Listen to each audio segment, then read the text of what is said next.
Hey guys, good afternoon. So I just read a little bit of more of my book, the Tanya. So I got into chapter 2. Pretty interesting. So chapter 2 talks about how our second soul, our godly soul. So our first soul is our animalistic soul. It's with us when we're born. It's our survival soul. It keeps us alive. It's the selfish part of the soul. Purely survival mode. And then the second chapter talks about our godly soul, which is our soul that connects us to source. This is sent in, the book says, around 12 or 13 years old. So our animal soul has 12 to 13 years on our godly soul. So this constant conflict between our animal soul and our godly soul is because we've learned to live with our animal soul for a little bit longer than our godly soul. And so the second part of the chapter also talks about how we're all one, right? So we're all source. We all have the same DNA. We're all one being sent down from source. It's just that our souls, so our godly soul, when it's sent down, hits different stops. So some people are more ascetic. They have,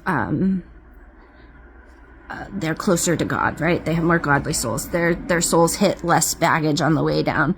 And other people's souls have more karma, more baggage that have been applied to it. So they are a little less in touch with their godly soul. The way that the lady that I listened to said it was like, some people are the brain and some people are the toenail. Like, we're all the same DNA, we're all the same person, but like the toenail has a little bit harder time reaching the godly state than somebody who's closer to the head.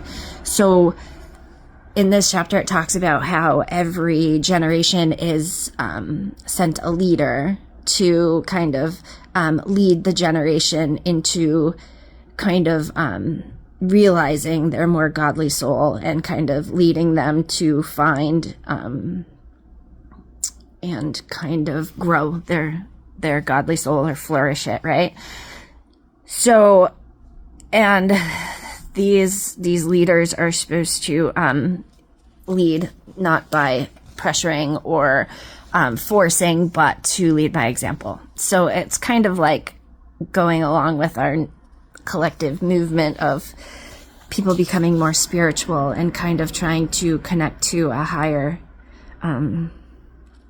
spiritual goodness, you know, like the more your godly soul, you're in touch with your godly soul, the more your external behavior is going to exemplify a more godly state, and your animal soul is going to be more suppressed, which creates the Bani, which is somebody who can suppress their animal soul and exert godly behavior, which is the goal. Pretty cool. And let me see if there's anything else that's kind of here that, and there's like, it says, you know, sometimes it's hard to trust, who's a sadek, who's a leader. So like, if you have spiritual mentors, like just reaching out to people to kind of help you, foster a relationship. So yeah, it's pretty cool. So animal soul, godly soul, and how to balance them and live a better, outwardly godly life. So pretty cool chapter.